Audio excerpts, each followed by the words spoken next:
அந்த மலை தான் சொன்னேனே, காந்தம் இரும்பு போல் கவர்ந்தென்னை இழுத்து கலந்து என்னோடு இருப்பாய் அருணாச்சலா அப்படின்னு ரமணர் அக்ஷரமண மாலையில் சொல்கிறார். இந்த மலையை காந்தம் ஒரு பொருளை இழுத்துண்டு தங்கிட்டே வச்சுக்கோ இல்லையா, அதை மாதிரி என்னை வச்சுக்கோ.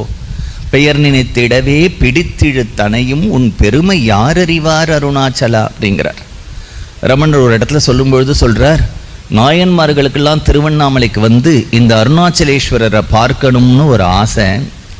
ஆனால் அவர்களெல்லாம் என்ன பண்ணினான்னா, ஊர் எல்லருக்கு 3 யோஜனை தூரம் தள்ளி அங்கேயே இருந்து சிவபெருமானை பாடிட்டு கிளம்பி போயிட்டா, திருவண்ணாமலைக்குள்ளே வரலை அப்படிங்கிற. ஏன் அப்படின்னா அவர்களுக்கு நிறைய சிவக்ஷேத்திரங்களை, அதனால அருணாச்சலேஸ்வரருக்கு இருக்கிற பயத்தினாலேயே அவர்கள் எல்லாம் என்ன பண்ணினா வெளியிலேயே அங்கேயே பாடிட்டு தேவார பதிகங்கள் பாடிட்டு அப்படியே கிளம்பிட்டா அப்படிங்கிறார் ரமணர். அந்த கிரி இருக்கு இல்லையா, அந்த கிரி என்னத்தான் பண்ணாது அப்படிங்கிறார். பால் பிரிண்டன் ஒரு மகாத்மா